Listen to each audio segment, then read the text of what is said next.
पाकिस्तान की मईशत में कपास रीढ़ की हड्डी की हैसियत रखती है। मुल्क की मईशत यानी जीडीपी में कपास का हिस्सा 0.8% है, जबकि ज़राअत में इसका हिस्सा 4.5% है। यूं तो कपास की फसल पर बहुत सारे कीड़े हमलावर होते हैं, लेकिन इन कीड़ों में एक खतरनाक कीड़ा गुलाबी सुंडी है, जो कपास की फसल को नाकाबिले तलाफी नुकसान पहुंचाती है। गुलाबी सुंडी के हमला से न सिर्फ पैदावार में शदीद कमी होती है, बल्कि ये रेशा की क्वालिटी को भी बुरी तरह मुतासिर करती है। एक मुहतात अंदाजे के मुताबिक इसकी वजह से हर साल तकरीबन 10 लाख गांठें खराब हो जाती हैं और मुल्क को 10 अरब का खसारा बर्दाश्त करना पड़ता है। गुलाबी सुंडी के परवाने अमूमन रात को ज़्यादा मुतहरक होते हैं। अगस्त से सितंबर तक इसकी 4 से 5 नस्लें होती हैं और इसी दौरान इसका कपास पर शदीद हमला होता है। मादा डोडियों और टिंडों पर अंडे देती है और गुलाबी सुंडी बहुत ज़्यादा हीट सेंसिटिव होती है और अंडों से निकलने के 30 से 60 मिनट के अंदर अंदर गुड्डियों और टिंडों में दाखिल हो जाती है।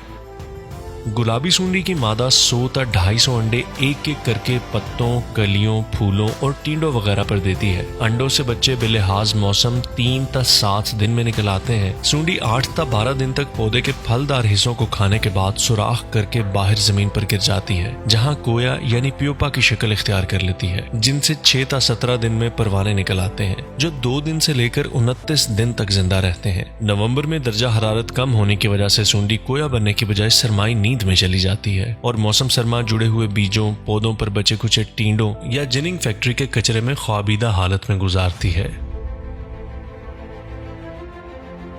मार्च से गुलाबी सुंडी की नई नस्ल आना शुरू हो जाती है, जो अमूमन फसल के ना होने की वजह से अपनी मौत आप मर जाती है। फसल के आगाज में इसका हमला डोडियों पर होता है। 10 दिन से कम उम्र की डोडियों पर हमला की सूरत में वो गिर जाती हैं, जबकि 10 दिन से ज़ायद उम्र की डोडियों पर हमला की सूरत में ये डोडियों के अंदरूनी हिस्सों को खाती हैं और इन डोडियों से बनने वाले पूर मधानी नुमा शक्ल इख्तियार कर लेते हैं। फसल पर अगर टिंडे मौजूद हों तो ये नरम और छोटे टिंडों को पसंद करती है। टिंडों में दाखिल होने के बाद दाखिली सुराख बंद हो जाता है और बाहर से इसके हमला का अंदाज़ा नहीं होता और मुतासरा टिंडे पूरी तरह खिल नहीं पाते। बीज तक पहुँचने के लिए ये रेशे को काटती है, जिसकी वजह से रेशा पिलाहट का शिकार हो जाता है। गुलाबी सुंडी के हमला की वजह से न सिर्फ पैदावार कम होती है, बल्कि पुट्टी की क्वालिटी भी बुरी तरह मुतासर होती है।